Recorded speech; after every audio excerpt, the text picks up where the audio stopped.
नमस्कार दोस्तों, एक बार फिर से स्वागत है आप सभी का जेबीएन राजस्थान न्यूज के अंदर। लेकर आज के राजस्थान की 10 बड़ी खबरें। खबरों में आज जानने वाले 500 रुपए में मिलने वाले गैस सिलेंडर का फायदा कैसे उठा पाएंगे। आम जनता को रोडवेज बसों में मिलेगा 50% का फायदा। 13 जिलों में 70% घरों में नहीं आ रहा है पानी। एक एक करके 10 बड़ी खबरें जानेंगे। उससे पहले अभी तक आपने चैनल को नीचे लाल बटन दबा के सब्सक्राइब नहीं किया है तो जल्दी से लाल बटन दबा के चैनल को सब्सक्राइब कर ले और बेल आइकन को ऑल पे प्रेस कर ले और कमेंट करके बताइए आप राजस्थान के कौन से सिटी शहर गांव से हमारे इस वीडियो को देखा, ताकि मैं पता चल सके कहां तक हमारे इस वीडियो को देखा जा रहा है। आज जान लेते हैं पहली बड़ी खबर। 500 रुपए में गैस सिलेंडर के लिए क्या करना होगा। 610 रुपए तक की सब्सिडी अकाउंट में आएगी। घोषणा के आदेश जारी हो चुके हैं। राजस्थान में बीपीएल और उज्ज्वल योजना में शामिल परिवारों को गहलोत सरकार 500 रुपए में रसोई गैस सिलेंडर देगी। इसके लिए सरकार इन परिवारों के खाते में सब्सिडी भेजेगी। मुख्यमंत्री अशोक गहलोत ने प्रस्ताव में मंजूरी दे दी है। ये सब्सिडी बीपीएल कनेक्शन धारकों को 610 रुपए जबकि उज्ज्वल कनेक्शन वालों को 410 रुपए मिलेंगे। मुख्यमंत्री गैस सिलेंडर योजना के तहत सरकार ने शनिवार शाम को इस योजना को शुरुआत करने के आदेश जारी कर दिए हैं। सरकार पर करीब 750 करोड़ रुपए का वित्तीय भार आएगा। सिलेंडर लेते समय देने पड़ेंगे आपको पूरा पैसा। बीपीएल और उज्ज्वल कनेक्शन धारकों को घर में रसोई गैस सिलेंडर देने वाले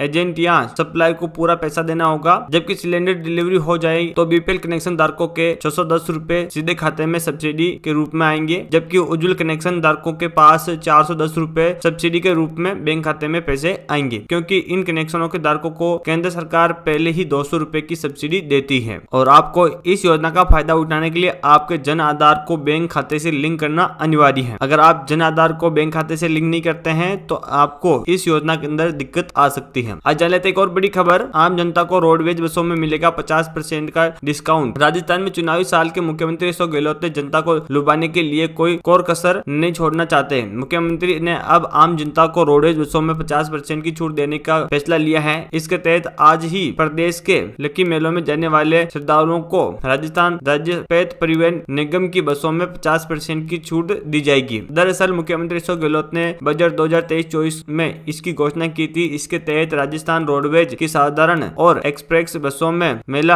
अवधि के दौरान यात्रियों को छूट दी जाएगी। ये योजना 1 अप्रैल से लागू हो गई है। प्रदेश के 14 जिलों में मेलों में राजस्थान राज्य पथ परिवहन निगम की बसों में ये छूट मिलेगी। इस फैसले से सरकार पर लगभग 12 करोड़ रुपए सालाना का वित्तीय भार आएगा। आज जान लेते एक और बड़ी खबर। 13 जिलों के 70% घरों में नहीं है पानी। प्रदेश में जल जीवन मिशन में 150 लाख घरों में नल कनेक्शन होने हैं, लेकिन अभी तक 3.26 लाख कनेक्शन ही दिए जा सके हैं। मिशन के चीफ इंजीनियर से लेकर फील्ड इंजीनियर तक लापरवाही बरतने को लेकर अब 40 इंजीनियरों को चार्जशीट देने की तैयारी। इंजीनियरों के कारण बताओ नोटिस भी जारी किए हैं। जिम्मेदार इंजीनियरों ने नोटिस व चार्जशीट से बचने के लिए राजनीतिक दावा बनाना शुरू कर दिया है। SES सुबोध अग्रवाल ने JJM में 30% से कम प्रोग्रेस वाले सर्कुलों के इंजीनियरों को चार्जशीट देने के निर्देश दिए हैं। प्रदेश में 13 जिलों में 70% से ज्यादा घरों में नल कनेक्शन पानी नहीं पहुंच पाया है। इसी को लेकर अब सरकार ने जल्द से जल्द कार्रवाई करना शुरू कर दिया है। आज जान लेते एक और बड़ी खबर। राजस्थान में मौसम का कहर जारी। पश्चिम विक्षोभ का असर कम होने के बाद भी सीकर में बारिश का दौर जारी है। सीकर जिले के फतेहपुर सहित कई इलाकों में बीती रात से आज सुबह करीब 8 बजे तक बूंदाबांदी हुई है। वहीं आज सीकर के तापमान में 3 डिग्री की बढ़ोतरी दर्ज की गई है। फिलहाल मौसम विशेषज्ञों की माने तो सीकर में कल बारिश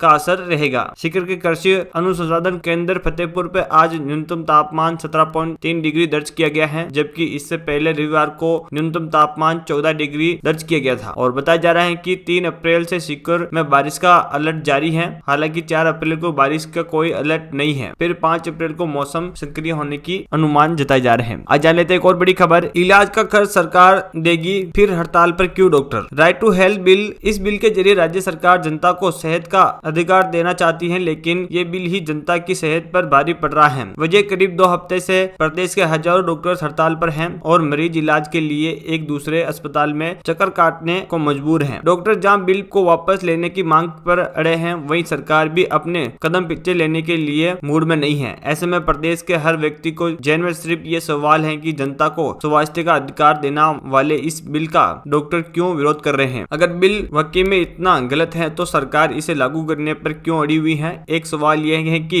विपक्ष इस मुद्दे पर सरकार को क्यों नहीं घेर पा रहा है। मामले को लेकर हेल्थ मिनिस्टर प्रसादी लाल मीणा और डॉक्टर से बात की। आज एक और बड़ी खबर। जयपुर में बीजेपी विधायक दल की बैठक शुरू। राजस्थान में बीजेपी चुनाव साल शुरू होने के साथ ही एक्टिव मोड में आ गई है। रविवार को बीजेपी ने नवनियुक्त प्रदेश अध्यक्ष, पार्टी पदाधिकारियों और विधायकों की बीजेपी मुख्यालय में बैठक शुरू की है। इसके बाद देर शाम बीजेपी राजस्थान कोर कमेटी की बैठक होगी। इसमें राजस्थान बीजेपी के प्रभारी अरुण सिंह और विजय राठकर भी मौजूद होंगे। भारतीय जनता पार्टी के प्रदेश प्रवक्ता और चौमू विधायक रामलाल शर्मा ने कहा है कि पार्टी हाईकमान और विधायक स्तर पर नेता प्रतिपक्ष को लेकर निर्णय हो चुका है। आज विधायक दल में की बैठक के बाद राजस्थान को नया नेता प्रतिपक्ष और उप नेता प्रतिपक्ष मिल जाएगा। इसके साथ ही आने वाले चुनाव में कांग्रेस को किस तरह हराना है, इस पर भी चिंतित और मनमान की जाएगी। आज जान लेते एक और बड़ी खबर। अब घर बैठे ही साफ कर दिया बैंक अकाउंट, पुलिस नहीं पहुंच पा रही है आरोपियों तक, थाना नहीं पहुंचे 50% मामले। अपराधियों को अब चोरी व ठगी करने के लिए किसी दुकान या प्रतिष्ठान के ताले तोड़ने की जरूरत नहीं पड़ रही है। वे घर बैठे बैठे ही आपके मोबाइल के माध्यम से बैंक खाता साफ कर रहे हैं। सरकार डिजिटल लेन देन को बढ़ावा तो दे रही है, लेकिन डिजिटल लेन देन की सुरक्षा पर आए दिन सवाल खड़े हो रहे हैं। खास बात यह है कि ऑफलाइन चोरों को तो पकड़ जा सकता है, लेकिन ऑनलाइन ठगी करने वाले पुलिस भी नहीं पकड़ पा रही है। पिछले 3 वर्ष में राजस्थान में ऑनलाइन धोखाधड़ी करने वाले 260 आरोपियों को पुलिस ने गिरफ्तार करवा लिया है, जिसकी बात करें तो